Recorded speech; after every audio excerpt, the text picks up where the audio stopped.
buenas noches y buenas tardes, Macondo. Aquí, como todos los jueves, presentes Marco, Ina, Leandro. Creía que Leandro iba a estar ya en el nuevo estudio que nos anticipó la semana pasada, pero bueno, ahí sigue en su casa, ya nos contará por qué y a ver si la semana que viene lo vemos en ese estudio al que obligatoriamente vamos a visitar el año que viene.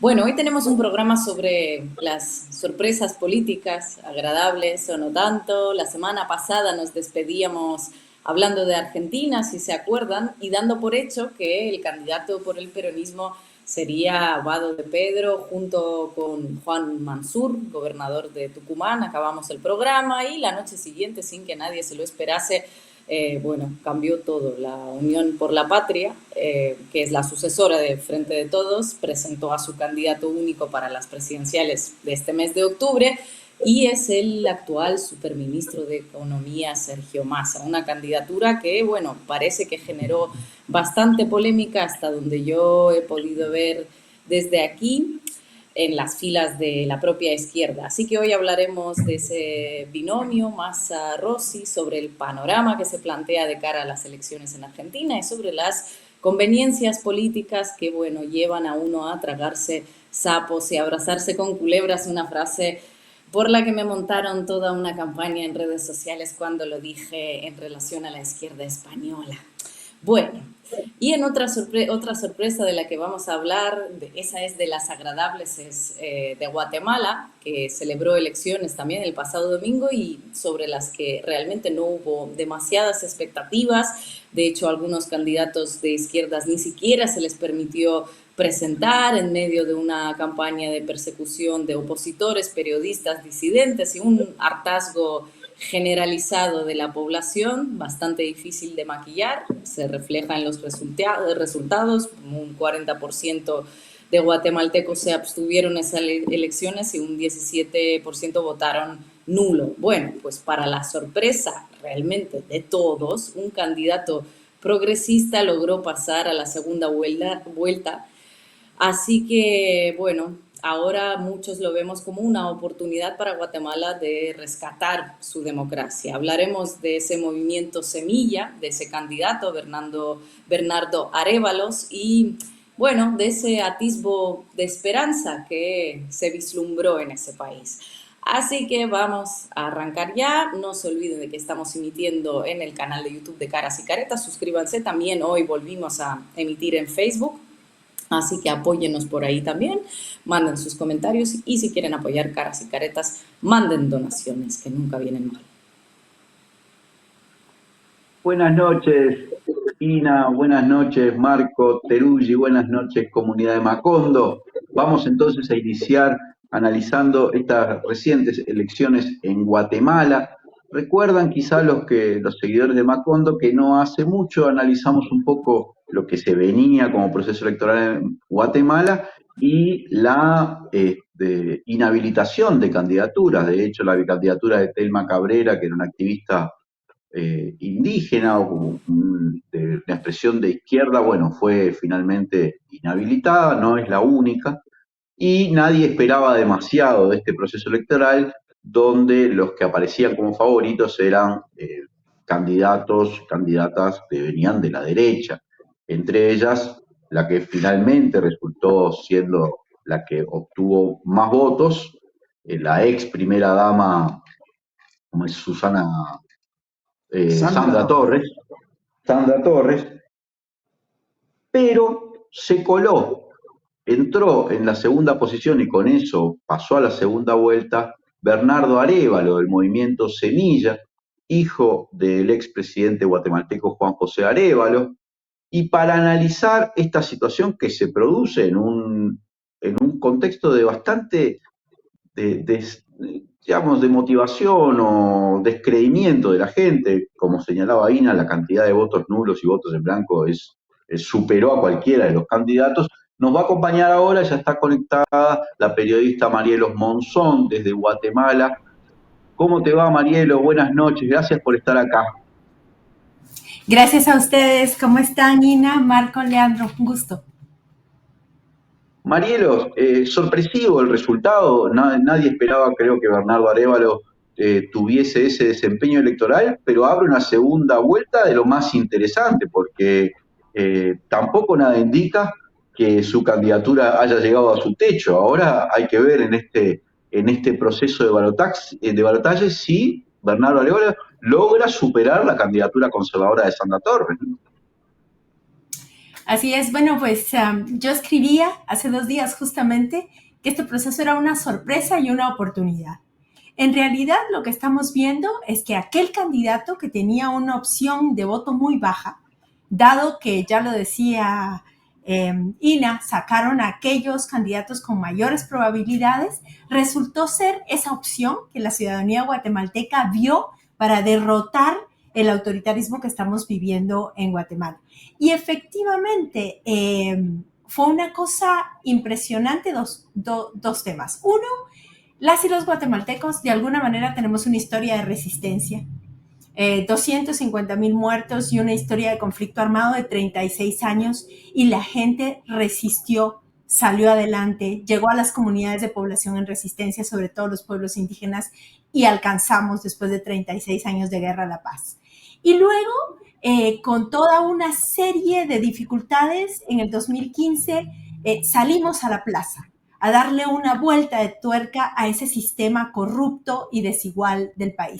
Y ahora que estamos ahogados con el autoritarismo hasta acá, cuando nos están persiguiendo, la prensa independiente está bajo acoso, cuando hay decenas de fiscales y jueces que persiguieron a las estructuras criminales y que también persiguieron delitos de lesa humanidad en el exilio, viene la gente y vuelve a resistir. No resisten las plazas, no resisten la calle, resisten las urnas.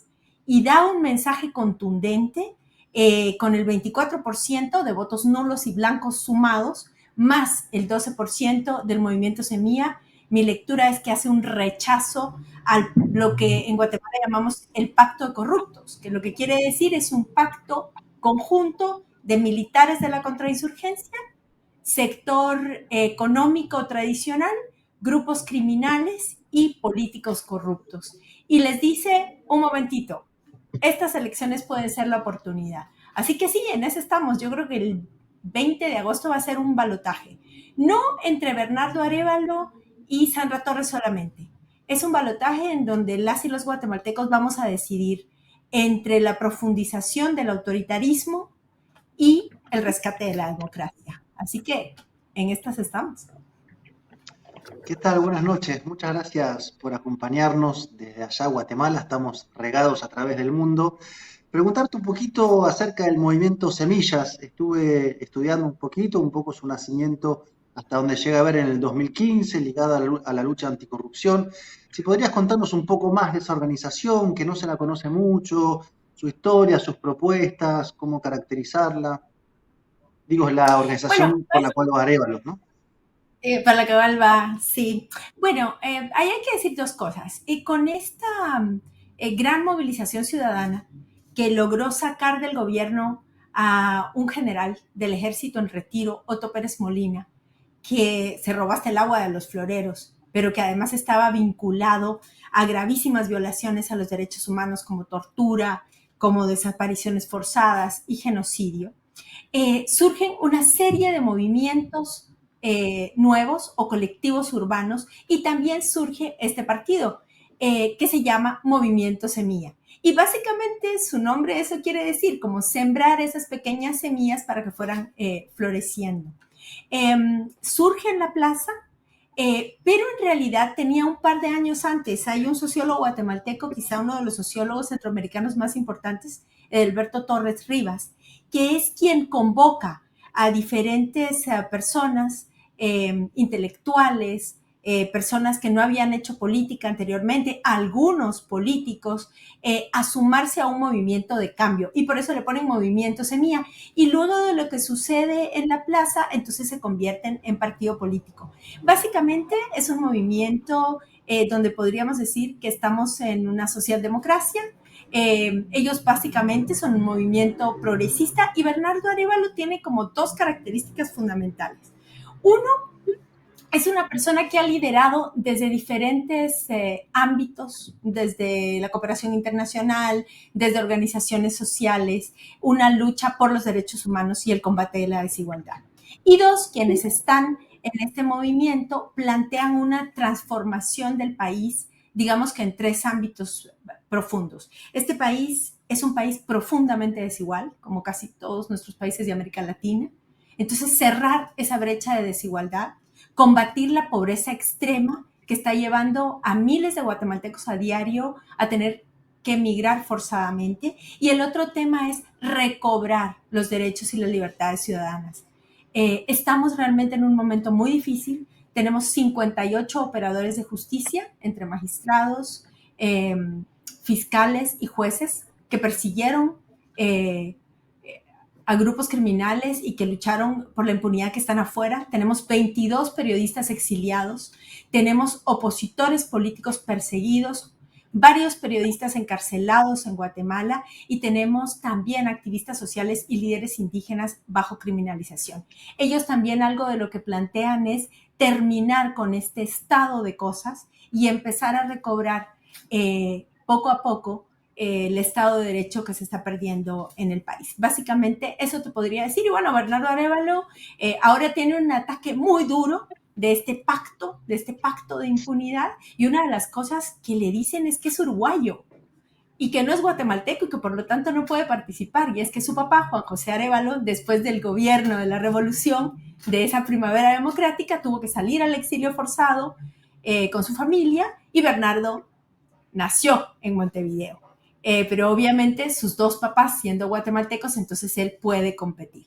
Así que más o menos y a grandes rasgos, ahora mucha gente compara y dice, bueno, así como veníamos de una dictadura tremenda y fue el profesor Juan José Arévalo, un maestro, quien cambió junto a un movimiento social potente la situación de Guatemala y dio paso a la primavera democrática en 1944, puede ser esta gran oportunidad que Bernardo Arévalo, que para mí deja de ser el candidato del movimiento Semilla, ahora es el candidato de los demócratas y las demócratas de Guatemala.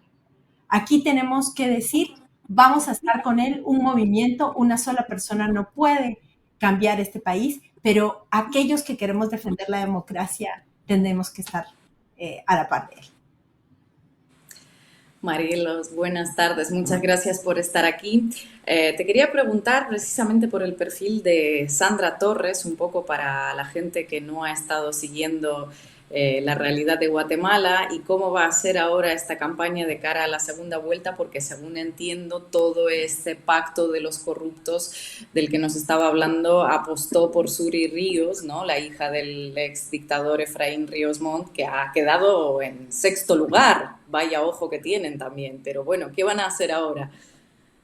Bueno, una cosa ahí ¿Quién que me es parece Sandra buenísimo. Torres, no? Menos mal que participó y se cayó el mito de Suri Ríos.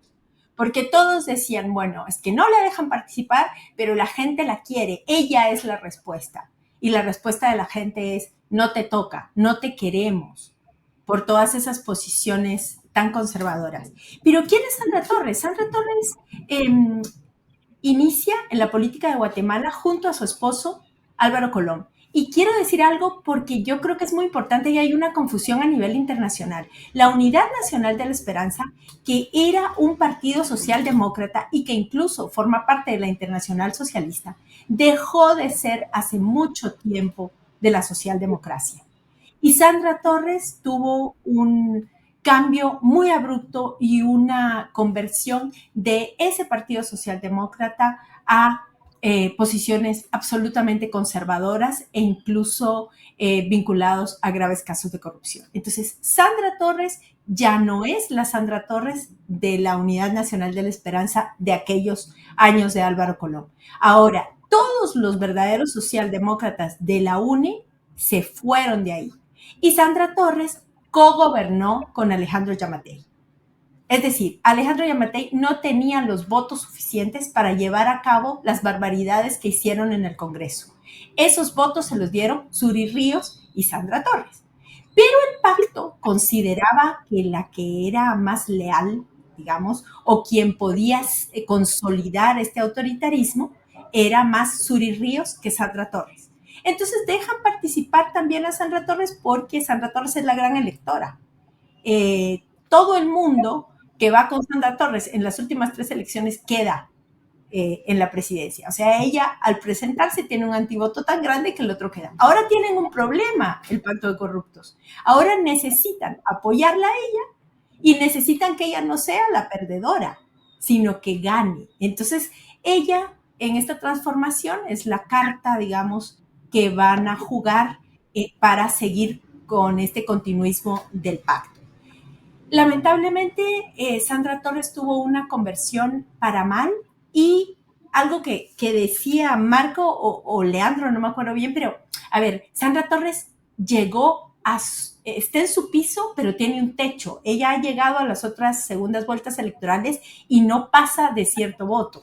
El punto es si Bernardo Arévalo logra concitar y crecer ese 24% de votos nulos y blancos. Así que aquella persona que era para ellos quien iba a llevar a Sus Ríos a la presidencia, en realidad ahora es la carta a la que le están apostando y están teniendo que cambiar el discurso, ¿no? Para salvarla de todo lo que ellos dijeron en elecciones anteriores. Marielos, justamente, de acuerdo a los analistas, Sandra Torres también es la candidata que concita mayor rechazo en el electorado. Esto importa mucho en la segunda vuelta, porque ya no importa solo el porcentaje de adhesión, sino cuánto no te rechaza el resto, los que en principio eligieron otras opciones en la primera vuelta. Y eso vendría a estar demostrándose en sus 2 anteriores comparecencias, donde pasó la segunda vuelta, pero finalmente los candidatos que se le oponían, en su caso, en su momento Jimmy Morales, también Yamatei, fueron los que finalmente fueron electos. Esto le da a Arévalo de arranque, aunque cada elección es un mundo nuevo, una expectativa bastante interesante. ¿Qué se podría esperar de un gobierno de Bernardo Arévalo? ¿Qué tipo de medidas se podría esperar, o por lo menos cuáles son los planteos que hace iniciales para seducir al electorado guatemalteco? Bueno, en primer lugar, les diría que Bernardo Arévalo está concitando el apoyo de aquellos que ven que es una alternativa para frenar lo que estamos viviendo en este momento de autoritarismo extremo en Guatemala. O sea, se ve como la oportunidad de que termine la criminalización y la persecución. E incluso se ve como alguna posibilidad de que hayan cambios fundamentales en términos de esto que se ha vuelto el uso del derecho penal para perseguir opositores. Eso es una primera cosa que se ve. Otra cosa que se ve es que ellos han tenido una agenda junto con otros partidos, hay que decirlo. El MLP, ustedes entrevistaron a Telma Cabrera, pues su diputada ha impulsado una agenda de transformación en términos concretos de inclusión para los pueblos indígenas. Junto con Semilla, con URNG y WINAC, hicieron un frente de oposición y han planteado cosas básicas como recobrar el derecho a la salud de los guatemaltecos y el derecho a la educación. Acá todo está privatizado. Guatemala es el país de América Latina en donde los medicamentos son incomprables, son más caros que en Europa. Está planteando entonces devolver esos derechos básicos a la población. Y otro tema que es muy importante es el tema de darle a las personas un país para vivir. Tenemos millones de guatemaltecos, 3 millones de guatemaltecos viviendo en Estados Unidos, pero no porque quieran, sino que porque este país no es de oportunidades. Entonces se ve también como una de sus grandes áreas el que quien quiera migrar que lo haga porque quiere, pero no porque se ve forzado. Entonces esa sería una agenda importante, pero yo creo que la agenda fundamental es el rescate de la democracia. Estamos a esto de convertirnos en una dictadura. Entonces la oportunidad es devolverle a Guatemala el camino que empezó en el año 86 con la apertura democrática y en el año 96 con la firma de la paz. Yo creo que eso sería frenar el avance autoritario y la persecución y volver a abrir en Guatemala, digamos, un cauce democrático. Y ojalá que vuelvan las y los exiliados y que salgan de la cárcel los presos políticos. Marielos, yo que soy un poco más cauto que Leandro, y no suelo almorzar la cena, te preguntaría antes de pensar cómo sería el gobierno, ¿a qué tipo de elecciones vamos a ir? Quiero decir, porque por un lado hay un candidato que de repente plantea una impugnación a un orden establecido, un candidato progresista, y por otro lado Sandra Torres, que uno puede presumir pasaría a ser apoyada por grandes factores de poder que quieren mantener ese statu quo. ¿A qué tipo de segunda vuelta nos vamos a enfrentar? Escuché sobre la cuestión de un clientelismo bastante fuerte, sobre todo en las zonas rurales, por ejemplo, cómo van a operar las maquinarias, hacia qué vamos y cuán peleado y reñido va a ser y de qué va a depender cómo se pueda dirimir esto, en términos de ciudadanía, pero también en términos de los poderes que van a entrar en la cancha para inclinar, uno intuye, a favor de Torres. Sí, no, claramente, y hablando de cancha, estas elecciones se dieron en una cancha completamente embarrada. O sea, realmente es la elección que yo calificaría como la elección más anómala de los últimos 40 años. Y eso no cambió, Marco. O sea, en ese mismo estado estamos. Obviamente, si tú me hubieras hecho esta misma entrevista antes de la elección, ni siquiera tendríamos esa ventanita de oportunidad que se abrió con la elección del domingo.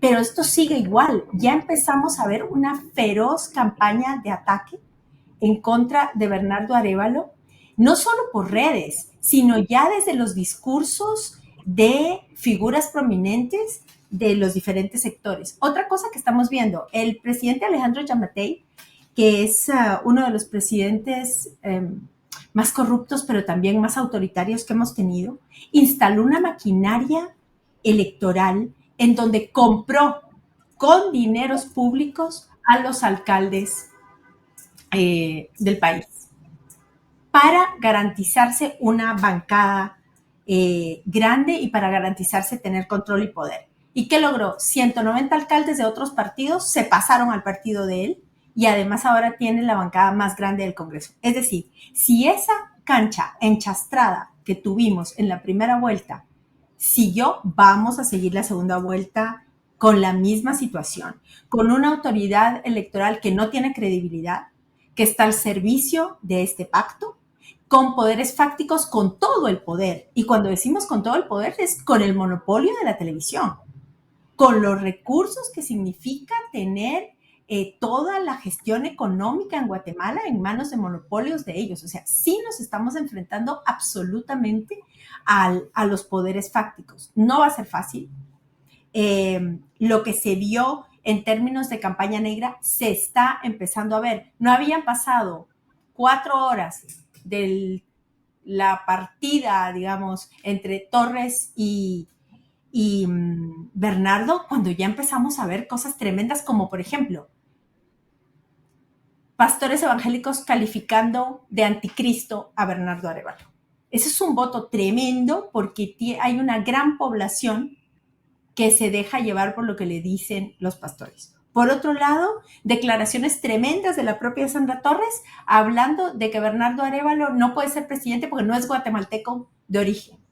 Pero también ya diferentes sectores calificando de que él va a querer en Guatemala una agenda en contra de los valores tradicionales, en contra de la familia guatemalteca. O sea, le están haciendo una campaña durísima. El problema es que tenemos cortes y un ministerio público que responde al pacto. Entonces, sí, efectivamente, lo que vamos a ver es un escenario absolutamente adverso, salvaje, y creo que en realidad va a ser esa población que resistió en las urnas la diferencia para lo que puede pasar. Pero aquí nada está ganado. Ahorita lo que vamos a ver es un mes y medio determinante para el país. Y algo con lo que termino es, a ver, no sacaron a Jordán Rodas y a Telma Cabrera, no sacaron a Roberto Arzú, no sacaron a Pineda, otro contendiente, para ahora dejarse ganar las elecciones.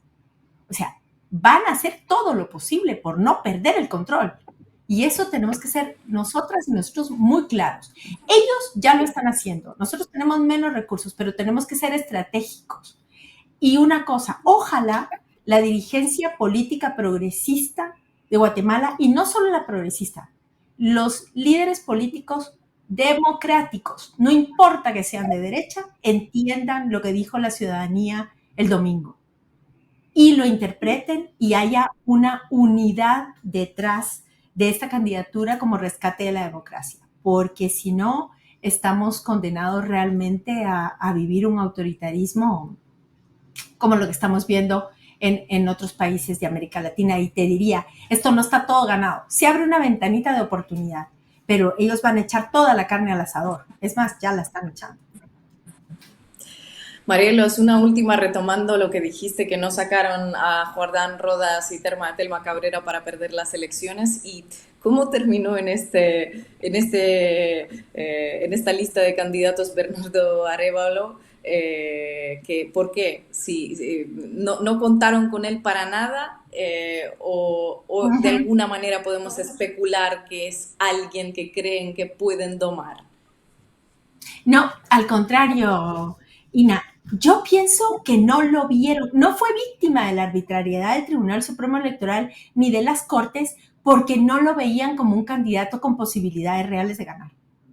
O sea, lo veían como un enanito del 2% que no iba a crecer. Entonces, ellos necesitaban sacar de la cancha a aquellos que verdaderamente les iban a quitar el espacio. Además, estaban convencidos que Zury Ríos, que era su candidata, la candidata de los militares y de las élites económicas, iba a entrar al balotaje, o por lo menos iba a estar en tercer lugar. Entonces necesitaban quitar a los que podían estar en primero y segundo para dejarla a ella con Sandra Torres. Es decir, Bernardo no fue víctima del Tribunal Supremo Electoral y no fue víctima de las Cortes porque pensaban que era un candidato con pocas posibilidades reales de ganar. Y eso es lo increíble de los guatemaltecos, ¿verdad? O sea, la resistencia fue así, sacaron a Jordán y a Telma, así, sacaron a Pineda, así. Bueno, ¿saben qué? Sobre todo los jóvenes, que son un electorado muy joven, a este que sí puede hacer la diferencia, le vamos a dar el voto, más los nulos y los blancos.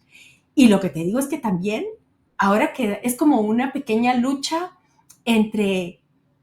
Lo peor es que no hay que darle ideas, porque la próxima vez, si siguieran teniendo el poder, sacan a todos. O sea, dejan solo a los que ellos quieren, pero no se la vieron venir, en realidad. Eso es lo que yo pienso. Bernardo no es manipulable. Marielos, una última de mi parte también.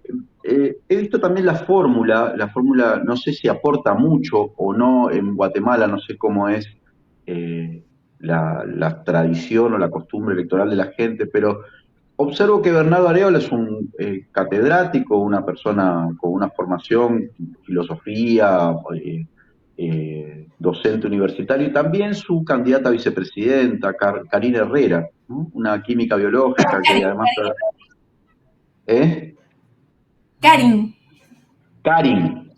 Sí, porque te inventé el título. Karin Herrera, catedrática de química biológica, también docente universitaria, con doctorado, ha presidido o ha estado en la vicepresidencia del Colegio Farmacéutico. No sé, ese tipo de currículo, esa hoja de vida que aportan estos candidatos, ¿puede tener incidencia desde el punto de vista electoral o es algo que la gente no toma en cuenta? Bueno, te diré que lamentablemente, Karin es una persona que nadie conocía y además estuvo totalmente desdibujada, eso sí hay que decirlo. Las dos candidatas a la vicepresidencia, hubo dos candidatas a la presidencia, Zury Ríos y Sandra, y dos candidatas a la vice, ¿no? Karin con Bernardo y otra compañera que estuvo con URNG WINAC, y ellas estuvieron desaparecidas. O sea, digamos, ha sido una elección en donde más han sido las figuras presidenciales. Ahora, a mucha gente le sorprendió que haya sido dos intelectuales a quienes hayan puesto juntos en la fórmula, ¿no? Se esperaba, por ejemplo, también de un partido como Semilla, quizá tener una candidata a la presidencia que tuviera más arraigo popular, donde estuviéramos viendo a alguien más como con arraigo con pueblos indígenas, con comunidades. No se dio de esta manera. No es algo, digamos, que mueve a las personas una fórmula de esta naturaleza, por eso es que vimos permanentemente que Semilla estaba en un nicho electoral mucho más bajo, mucho más urbano, pero creo que ahora esto ya se convirtió en quienes tienen en realidad, tanto Karen como Bernardo, esa limpieza para estar haciendo el cambio. O sea, ya las personas ya no los están viendo en este momento, y sobre todo los jóvenes, como lo que podíamos haber hecho un análisis anterior, sino más bien como una posibilidad de cambio. ¿Quiénes pueden sacar a la democracia guatemalteca de la sala de cuidados intensivos? ¿Quiénes no tienen vínculos con el narco? ¿Quiénes no tienen vínculos con los criminales militares que torturaron y amenazaron? O sea, al revés, tal vez no jala tanto lo que son, sino lo que no son. No son corruptos, no están vinculados a la impunidad, no están vinculados a graves violaciones a derechos humanos, no están vinculados con los grupos de poder económico, no están vinculados con el narco. Bueno, muchas gracias Marielos Monzón por acompañarnos. Seguramente estemos en contacto contigo también para la segunda vuelta, que será en agosto, vamos a ir viendo cómo se desarrolla esos acontecimientos. Bueno, hay una expectativa importante ahí y creo que todos vamos a seguirlo con mucha atención, lo que pasa en Guatemala, que es el país además más poblado de América Central. Gracias Marielo por habernos acompañado acá en Macondo. A ustedes, muchas gracias. Chao, chao. Muchas gracias, Marielos. Bastante gente siguiendo la realidad de Guatemala, me sorprendió gratamente. Vamos al corte, teníamos un segundo invitado para hablar sobre Guatemala porque realmente nos pareció este tema muy importante, lo hemos abordado muy pocas veces en Macondo, una vez justo cuando estaba Jordán Rodas en el programa, así que busquen ese programa en el canal de YouTube de Caras y Caretas, que estuvo bastante interesante aquella entrevista también hace unos 2-3 meses, creo, ¿no?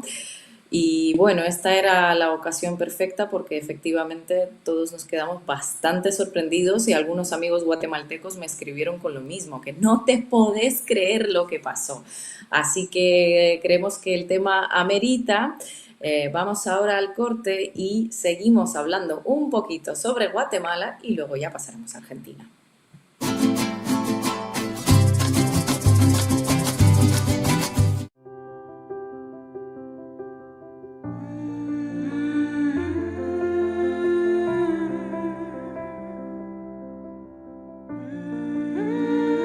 Vos agradecés contar con el mejor equipo médico. Nosotros te agradecemos por elegirnos, brindándote cada vez más atención humana, innovación y beneficios. Afiliate por el 1444 o en casmu.com.uy. Casmu, estamos para cuidarte. Firma Digital Habitat es una plataforma para que todos los usuarios puedan subir, firmar y enviar documentos con la misma validez que la firma presencial, garantizando que todos son quienes dicen ser. Solicitala sin costo en nuestra web e identificate por única vez en cualquiera de nuestros locales para poder firmar desde donde estés. En Habitat, hoy más que nunca, te hacemos la vida más fácil. A veces estamos muy en la chiquita. Y si no, mira. Sí, ponele choclo, picles, ¿te gustan? Dale, ponele todo. Total es gratis. Estamos tan en la chiquita que barremos cualquier tipo de límite. ¡Epa! ¡Qué boquita! ¿Eh? Pero, aunque parezca que hasta los más chiquitos están en la chiquita, solo parece. Tomá, pateala, campeón. Porque los uruguayos somos grandes. De corazón, no estés en la chiquita. Pensá en macro. Cuanto más compras, menos pagás. Macromercado es negocio. En lo que va del periodo, el recorte en la ANEP supera los 150 millones de dólares. Pueden y deben rendir más. Que no te recorten el futuro. FENAPES.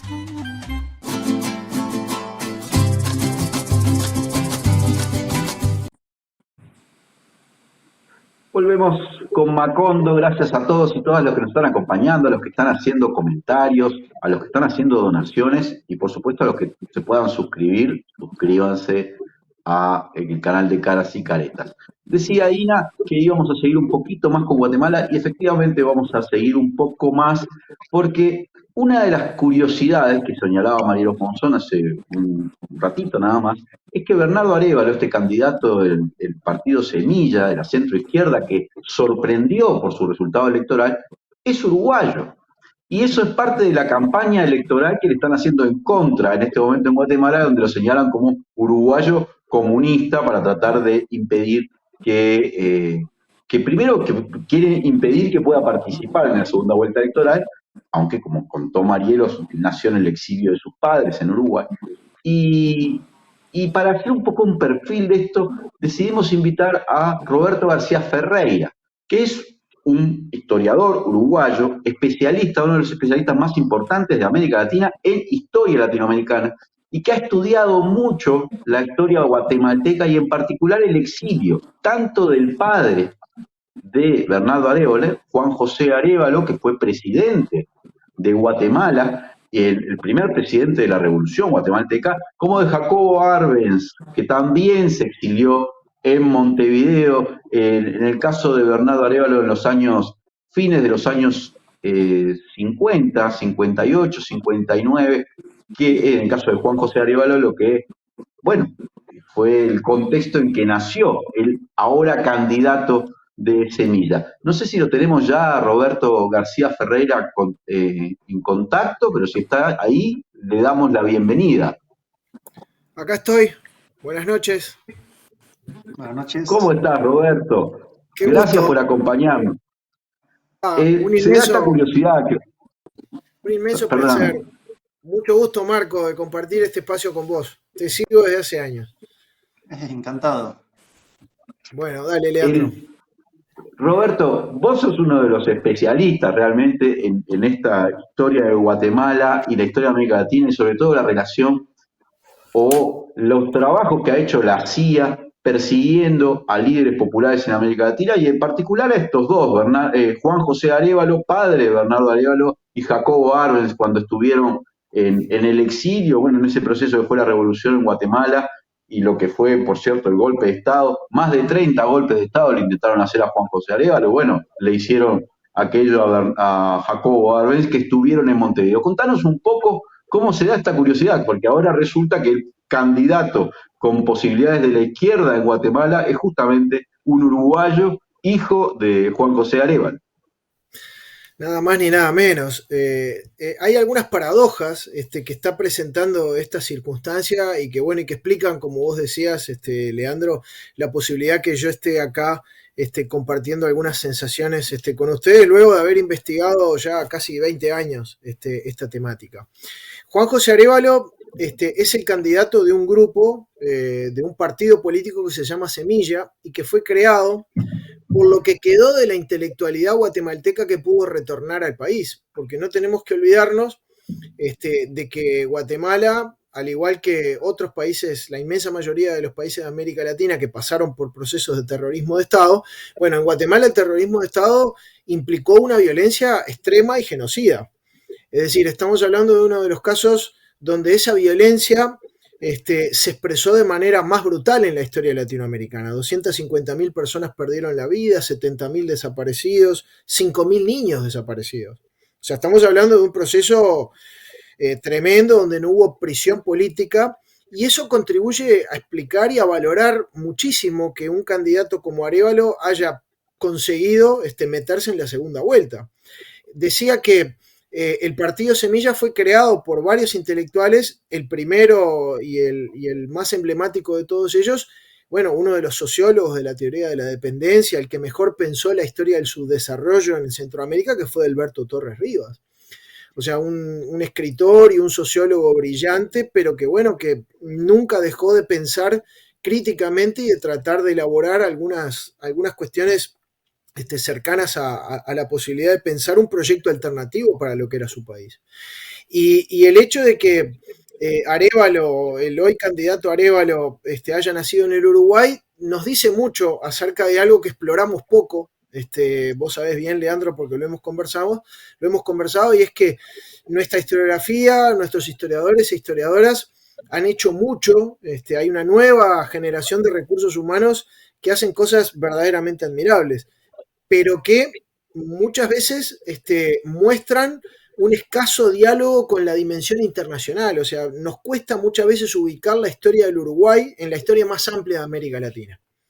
Y entonces el hecho de que Arévalo haya nacido en el Uruguay tiene mucho que ver con un Uruguay que se vinculó estrechamente con los procesos latinoamericanos durante la Guerra Fría y sobre todo con el caso guatemalteco, porque nosotros como país pequeño nos identificamos mucho con lo que pasó en ese país, intervenido por la CIA, e intervenido por la CIA ante la inquietud, ante la quietud y la parsimonia de los organismos internacionales. O sea, cuando las Naciones Unidas ante la invasión a Guatemala no hacen nada y cuando la OEA queda paralizada y no hace nada, bueno, el gobierno uruguayo en los años 50 saca como conclusión que aquello fue un episodio triste y desazonante, porque nosotros éramos un país pequeño. Entonces, si a un país pequeño como Guatemala le pasaba eso, también nos podía pasar a nosotros. Entonces, eso obligó a pensar incluso nuestras relaciones internacionales y nuestra pertenencia a un sistema internacional que desprotege en lugar de proteger a los países pequeños. Y entonces, el hecho de que Arévalo haya nacido en Guatemala es un capítulo triste de la historia del exilio guatemalteco en América Latina.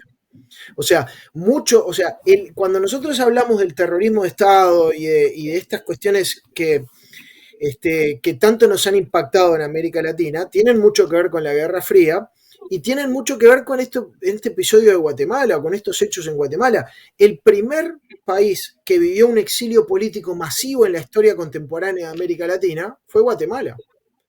Todo el gobierno, una gran cantidad de dirigentes estudiantiles, el propio Guevara que estaba allí en 1954, salen al exilio, a México, a Costa Rica, ¿verdad? A Panamá, a Honduras, a El Salvador, a Uruguay, a Argentina, a Brasil, a Chile, ¿verdad? Y el hecho de que Juan José Arévalo haya llegado al Uruguay y Jacobo Arbenz haya llegado al Uruguay, bueno, nos dice mucho acerca de ese país que hemos sido y que somos, ¿no? De esa costumbre muy nuestra de recibir exiliados y asilados o refugiados o perseguidos políticos de distintas latitudes. Aquí hubo bolivianos, chilenos, argentinos, brasileños y también guatemaltecos y también cubanos, ¿verdad? Venezolanos, colombianos, por ejemplo. Entonces, el hoy candidato Arévalo nació en Montevideo en 1958, cuando su papá vivía en el Uruguay. Y su papá, esto es interesante, Leandro y Marco, porque su papá tenía muchas amistades y se integraba a redes que trascendían a los partidos de izquierda. Por ejemplo, su abogado era Amílcar Vasconcellos, ¿verdad? Que ha sido recientemente muy citado aquí en el Uruguay en el marco del 50 aniversario del golpe de Estado, ¿no? Pero por otra parte era muy cercano a ciertas figuras de ambos partidos tradicionales, ¿verdad? El Partido Colorado, el Partido Nacional, y ni que hablar de lo que era la izquierda uruguaya.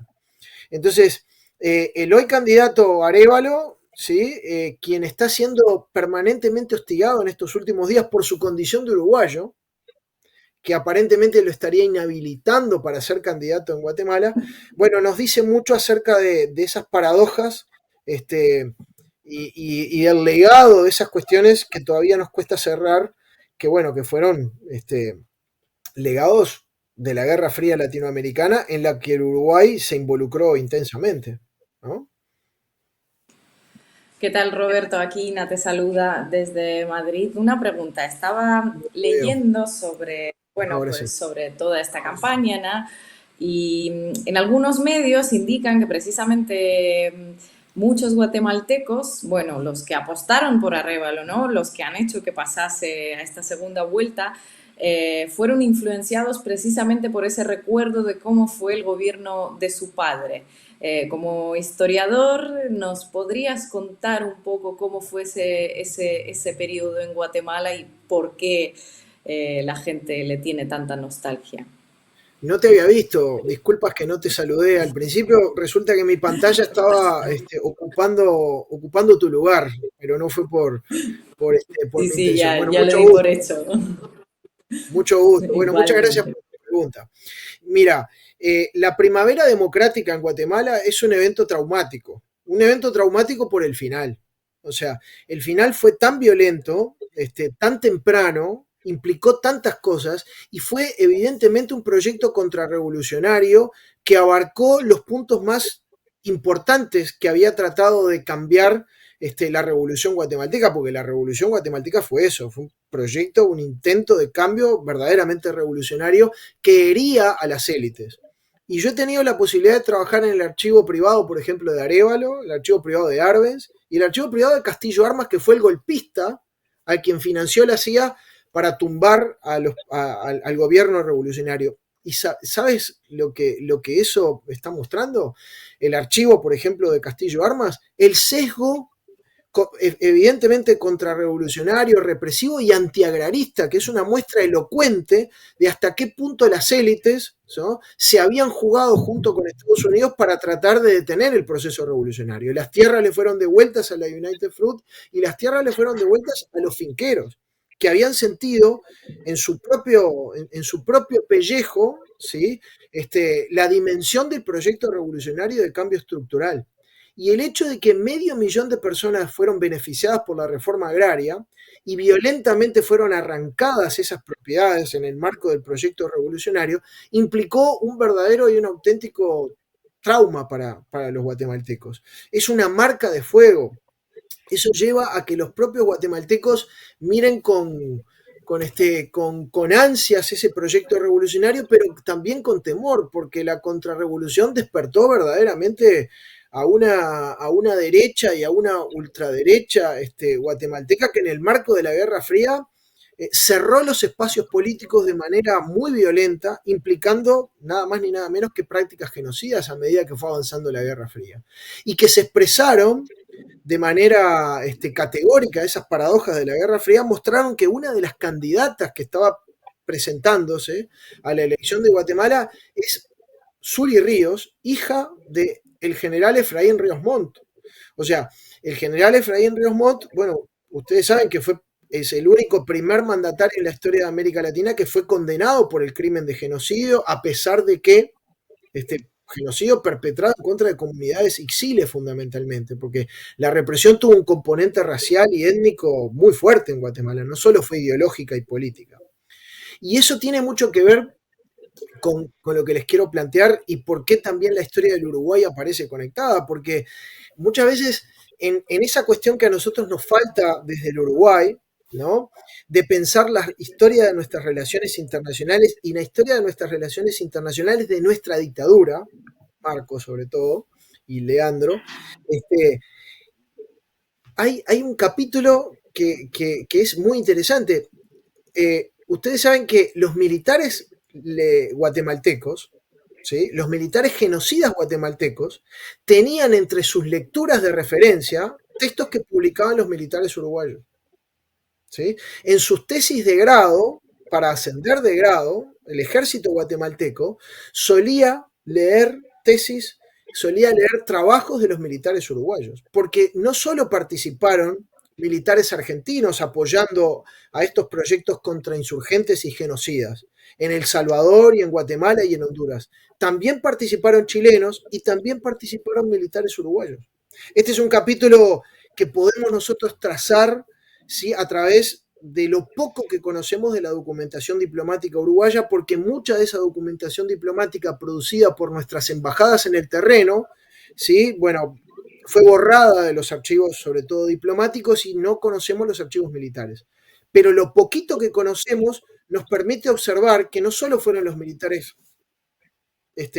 argentinos y chilenos, sino que también los militares uruguayos recibieron a militares de esos países centroamericanos y también participaron en el terreno en el marco de la guerra contrainsurgente que se desató a consecuencia de la revolución sandinista en el 79, que generó, ¿sí?, que se revoloteara nuevamente el avispero con la última de las revoluciones de la Guerra Fría latinoamericana, que generó una esperanza muy importante que llevó a muchos uruguayos que estaban en Cuba, por ejemplo, que fueran a apoyar la campaña de alfabetización y que fueran a disputar esa Guerra Fría, pero que también generó su contraparte, ¿no? Actores que fueron a pelear la contrarrevolución. No se olviden de que esos actores, por otra parte, consideraban que Carter era un marxista. y que Carter estaba muy equivocado. Entonces también fueron a disputar de manera autónoma esa Guerra Fría porque se consideraban actuando en un espacio transnacional que trascendía las fronteras. Y Uruguay formó parte de ese capítulo. Entonces yo esto lo comparto con mis estudiantes de historia latinoamericana porque me gusta conectar mucho la historia del Uruguay con América Latina y porque cuando yo les comparto esta historia, les estoy nada más ni nada menos que compartiendo la historia de que los militares genocidas tenían como una referencia intelectual a los militares uruguayos. Y eso nos dice mucho, me parece a mí, muy humildemente.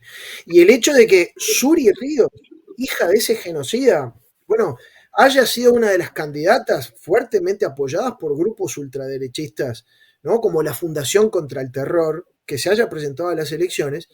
Y bueno, y esto, o sea, yo trato muchas veces de compartir esta cuestión con mis estudiantes del Cono Sur de América Latina, sobre todo de Uruguay, ¿no? Cuando nosotros hablamos de esta cuestión en Guatemala, o sea, hay académicos, periodistas, jueces que han sido obligados a partir al exilio, que han sufrido procesos de lawfare, como ustedes han detallado en innumerables ocasiones en este programa y en otros programas. O sea, yo tengo historiadores que están en el exilio, amigos historiadores, que están en el exilio o que están dando clases por Zoom, porque cuando estamos hablando de estas élites, estamos hablando de élites verdaderamente peligrosas que han copado el Estado. Y bueno, y Arévalo se ha metido de manera casi que sorprendente. Ellos mismos están sorprendidos. Y tienen posibilidades, ¿sí? Tienen posibilidades de poder ganar las elecciones. Más allá de que estamos hablando de un escenario difícil, ¿no? O sea, el control de los medios de comunicación es muy fuerte. Hay un periodista y hay un medio que acaba de ser cerrado y el periodista está preso. Hay jueces que están viviendo en el extranjero. La CICIG fue expulsada hacia el extranjero. Entonces, las redes son muy fuertes, pero existe la esperanza. Roberto, muchas gracias por haber estado en Macondo. Ya nos estamos quedando sin tiempo.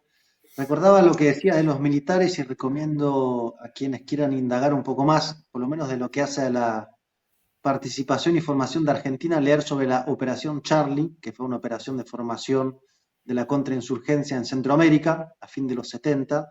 Y solamente quería recordar una cosita. Yo uno de los primeros viajes que hice fue en mi juventud más joven a Centroamérica y estuve en Guatemala. Bueno, hice muchos amigos y tengo una entrañable amiga que se llama Gabriela Porras, que le mando un abrazo muy grande, cuya madre fue una de quienes luchó en la guerrilla desde sus inicios. Tienen historias realmente muy impactantes y ella, cuando le preguntaba a su madre cómo hacía pues para llevar adelante todo aquello que había vivido, le contestaba: ay no, mijita, el psicoanálisis es para los argentinos. Y cantaba una canción de Violeta Parra que dice: tengo una petaquita para ir guardando las penas y pesares que voy pasando, pero algún día abro la petaquita y la hallo vacía. Así que esa es mi pequeña historia. Podría contar varias más sobre Guatemala, pero ya nos quedamos sin tiempo y nos llama la política argentina. Un último comentario, que aquí estaba repasando cosas que nos están escribiendo los seguidores, y escribe Acor que ser hijo o hija no es un crimen. ¿Cuáles son las ideas de Suri? El problema, Carlos, creo que se llama este seguidor, es que la Constitución guatemalteca prohíbe presentarse a la presidencia a los familiares de genocidas. Ese era el principal problema, y las ideas de Suri creo que las podemos hacernos una idea de lo que defiende Suri solo sabiendo que el pacto de los corruptos, para ese pacto de los corruptos era la principal apuesta. Entonces, supongo que con eso queda respondido, y gracias, muchas gracias a Roberto. Y bueno, a ver si dedicamos un programa especial a esos documentos de los que nos hablaste, porque me parece que podrían estar muy desclasificados o los que están por desclasificarse. Bueno, muchas gracias. Muchas gracias por la invitación. Les mando un abrazo. Disculpen que recién estaba llegando de clase. Gracias, Roberto. Gracias, Roberto. Bueno, nos toca Argentina, Marco Teruggi, nuestro enviado especial, que les explica esto tan inexplicable que es el peronismo. Bueno, yo la semana pasada me subí a un avión y el candidato para las primarias era Guado de Pedro, y me bajé del avión y había un candidato de unidad que era Sergio Massa. Imagínense cómo estaban los grupos de WhatsApp y las redes sociales en llamas por Cuando te todo. bajaste del avión. Uno, porque no hay primarias, o sea, va a haber primarias el 13 de agosto, pero el peronismo va con un candidato unitario, a excepción de Juan Grabois. Y dos, porque ese candidato unitario es Sergio Massa, que va acompañado como candidato a vicepresidente de Agustín Rossi. Entonces, claro, hubo, digamos, yo diría, para hacer un primer abordaje, un gran acuerdo en la superestructura, me refiero al Partido Justicialista, a los gobernadores, a los sindicatos, a los grandes sindicatos de la CGT, que, digamos, llegó a la conclusión, acuerdo, consenso de que el candidato efectivamente tenía que ser unitario, cosa que Alberto Fernández planteaba lo contrario, y ese candidato unitario fue Sergio Massa, pero en simultáneo con ese gran acuerdo superestructural, una suerte de descontento muy extendido, por lo menos en numerosos sectores, yo diría de lo que se llama a veces el kirchnerismo silvestre, el progresismo peronista, una serie, digamos, de personas que, claro, conociendo la historia de Massa, conociendo su posicionamiento político, y que habían apostado que el candidato fuera Guado de Pedro, aquel famoso hijo de la generación diezmada, vieron con mucha decepción el pragmatismo que lo puso a Massa ahí. Cristina dio detalles el día lunes sobre qué fue lo que pasó.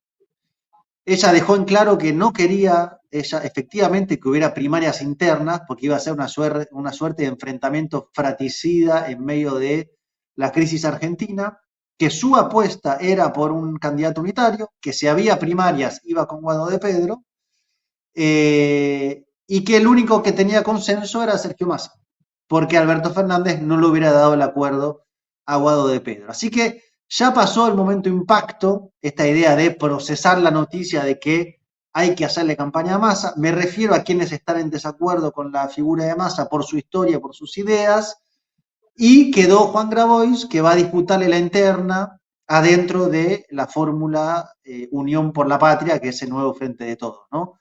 Cierro con esto, me parece que también haberle permitido esta primaria a Juan Grabois es una forma de contener justamente a todo ese sector descontento con que Massa sea el candidato. Así que bueno, estamos a poquito, un mes y medio de las primarias del 13 de agosto y será Sergio Massa contra Juan Grabois en las internas del peronismo y después la oposición que va a sus propias internas.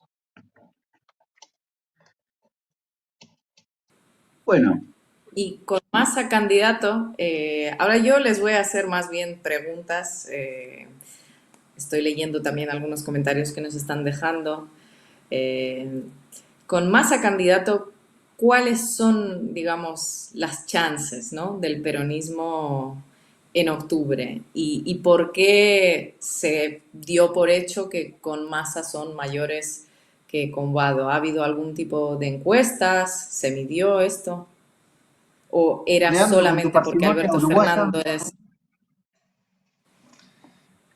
Adelante. Bueno, yo creo que hay dos cosas. Más allá de que Massa mide más que Guado, en principio, eso es una cuestión de encuestas, lo que era claro es que si Guado era el candidato, no se podía evitar que hubiese una PASO, con una PASO me refiero a una primaria, llamada primaria con competencia, en la que probablemente el candidato que iba a promover Alberto Fernández, y no solo Alberto Fernández, sino todo un sector del peronismo, era Daniel Scioli. Creo que el problema es que las primarias en Argentina, las PASO, son obligatorias. Entonces, no es una elección voluntaria que no diga nada después de cuál puede ser el desempeño electoral en la primera vuelta, sino que ya va marcando la cancha. Uno sabe, en la PASO quedan ordenados de alguna manera las fuerzas políticas. Y entonces, me parece que lo que estaba en la cabeza de Cristina Fernández de Kirchner era evitar que hubiese una PASO con una competencia donde, por ejemplo, Guado tuviese, no sé, 20 puntos, 20 y algo de puntos, y Daniel Scioli otros 10. Y eso después en el ordenamiento generara la sensación de que los candidatos de la derecha, me refiero a los candidatos de Juntos por el Cambio, eventualmente Milei, tuviesen más votos que Guado en sí mismo. Creo que lo que hubo es el intento de evitar una PASO competitiva, que hubiese un candidato de unidad. Entonces, esa negociación que hizo en algún momento Cristina con el propio Alberto Fernández, hablando por teléfono, no podía tener como candidato indudablemente a Guado de Pedro, porque Guado representa el kirchnerismo, representa el núcleo duro de Cristina. Había que buscar un candidato, sí. ¿Te parece que pongamos a Cristina? Hay un minutito donde ella justamente explica esto para que te dé el pie para tomar ahí su propia palabra. Cuando leo por ahí que los gobernadores pedían que no fuera él o que fuera Sergio, eso no es cierto. Los gobernadores querían una lista de unidad. Una lista de unidad que tenía que tener el consenso del presidente de la Nación y del presidente del partido, obviamente, de todos los sectores que componemos el frente mayoritariamente o minoritariamente, por el consenso de todos. Es obvio que para llegar a ese consenso y la aprobación del presidente Guado de Pedro no iba a tener la aprobación del presidente. No te preocupes. No te preocupes. No te preocupes. Bueno, lo está diciendo claramente Cristina. Guado no iba a tener la aprobación del presidente y la negociación fue un candidato de transacción, que era Sergio Massa. Recordemos que Sergio Massa era el que venía diciendo desde el principio que tenía que haber unidad, una lista unitaria en las PASO, ¿sí? Y finalmente es el que se queda con la candidatura, de algún modo. Y el candidato a vicepresidente, que todo indica, lo que ha trascendido es que lo planteó Alberto Fernández, Agustín Rossi, ciertamente ha sido muy leal a Alberto Fernández durante este gobierno, pero es indudable que en su historia política siempre ha sido una persona más bien cercana a Cristina, ¿no? Por lo cual no es un candidato que desagradara a Cristina, porque tienen una relación muy vieja, muy antigua con Agustín el Chivo Rossi, como le dicen. Entonces, ahora, me parece yo tengo que una pregunta. Sí. A ustedes dos, cualquiera que me la responde. ¿Cómo se pretende convencer al kirchnerismo duro de que tienen que votar a alguien que hace años quería barrer a los ñoquis de la cámpora de las instituciones, o acabar con el kirchnerismo, o meter presa a Cristina, que parece ser es muy cercano a la embajada estadounidense? ¿Cómo se pretende convencer a esta parte de los votantes en las elecciones después de las PASO? Estoy hablando de octubre. Hay dos momentos, Leandro, muy cortito, pero hay dos momentos. Las PASO, efectivamente, pues las PASO, yo creo realmente que le dieron la posibilidad a Grabois de presentarse para contener a ese sector. Eso por un lado. Y por otro lado, es la unidad ante el espanto, digamos, ese viejo mecanismo tan eficaz. De hecho, la gran pregunta es quién irá a la primera vuelta del lado de la oposición. No es lo mismo si va, porque en la primaria de agosto se juega si gana Patricia Bullrich o Horacio Rodríguez Larreta. No es lo mismo si va Larreta que si va Patricia Bullrich. El efecto espanto que pueda generar Patricia Bullrich me parece que va a tener un efecto de movilización muy importante en aquellos sectores descontentos adentro del peronismo y del kirchnerismo, sobre todo.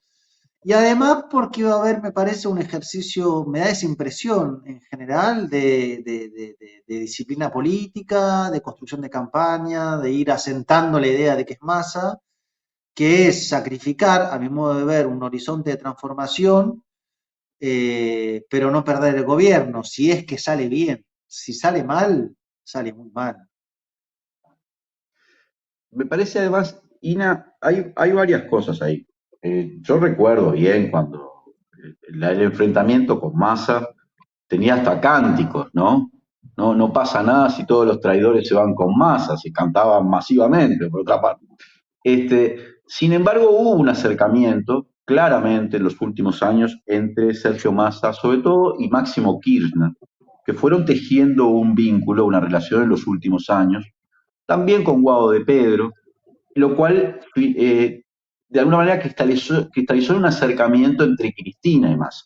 Massa ha defendido Cristina ha defendido a Massa en su gestión en el Ministerio de Economía, ¿no? Un ministerio que era, todo indicaba que era imposible hacer una campaña desde el Ministerio de Economía cuando justamente la economía era de las cosas más cuestionadas. Sin embargo, Massa ha logrado de alguna manera que la crisis no haya llegado más allá, que no es poco en Argentina.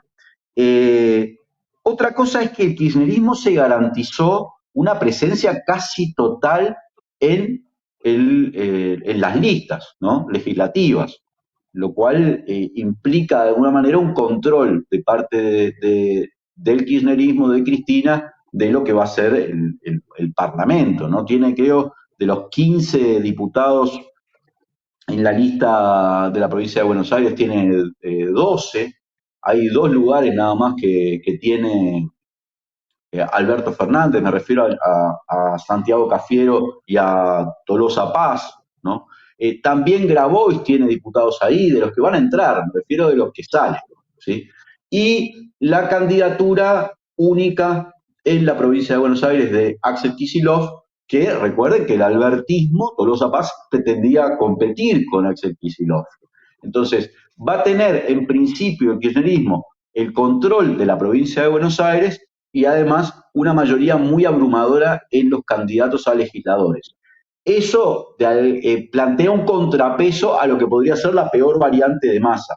Indudablemente, Massa es lo que es. Ahora, si lo conecto un poco con lo que estaba planteando la semana pasada Marco, está desplazado políticamente la Argentina hacia la derecha en relación con hace 10 años, ¿no? No hay que obviar eso.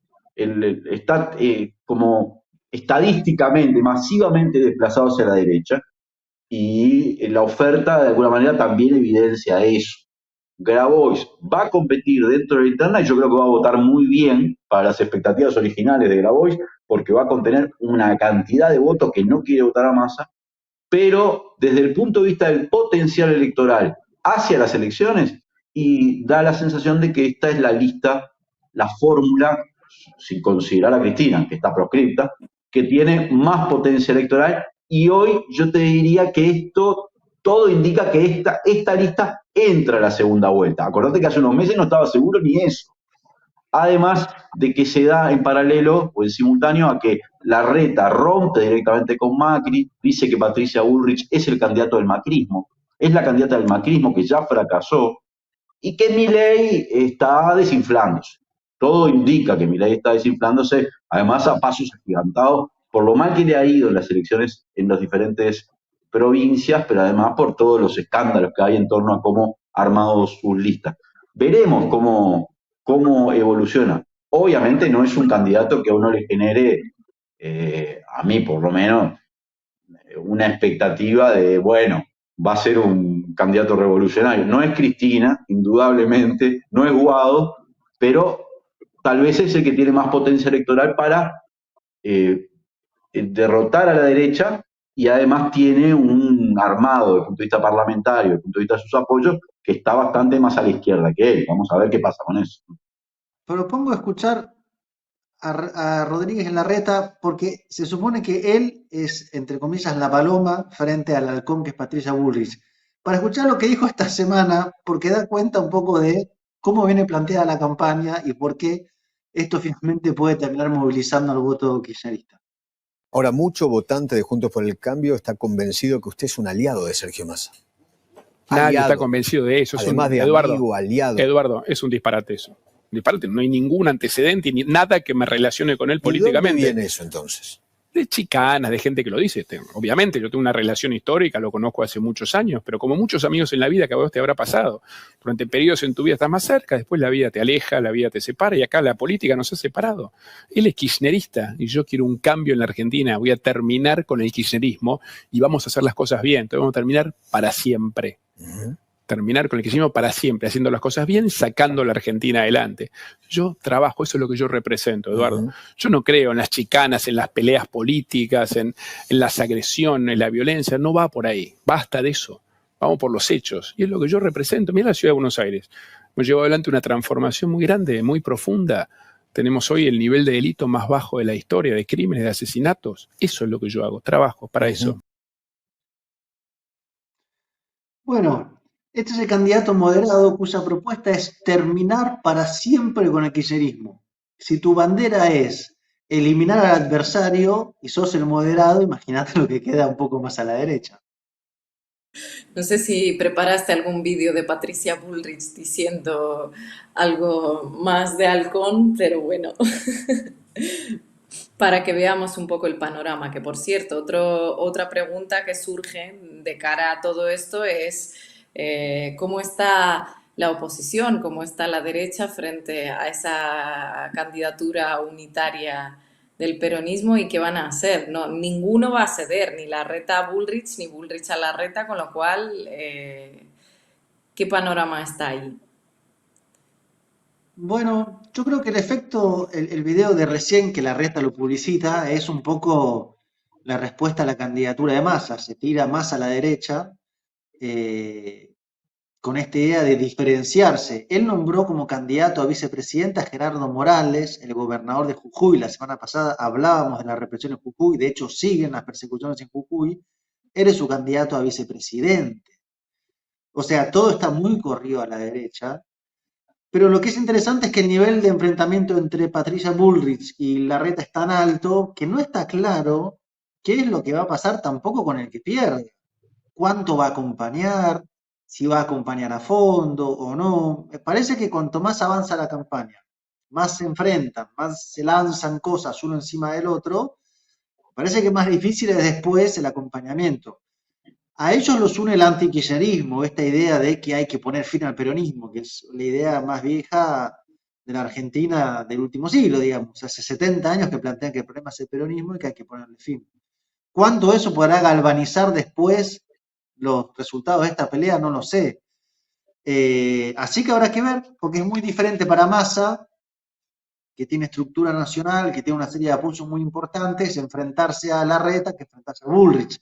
Varios dicen que es más favorable enfrentarse a Bullrich, que a su vez tendría apoyo de Milei, pero bueno, quiero decir, esa polarización no sé si Bullrich le termina yendo bien, porque tiene un techo que le cuesta subirlo. Evidentemente, en una segunda vuelta, si ella fuera, tendría que salir a ampliar el radio de acción y buscar otros sectores sociales. Pero bueno, falta bastante para eso. Y a todo esto o sea, está el ministro y el candidato a presidente en plena renegociación con el Fondo Monetario Internacional.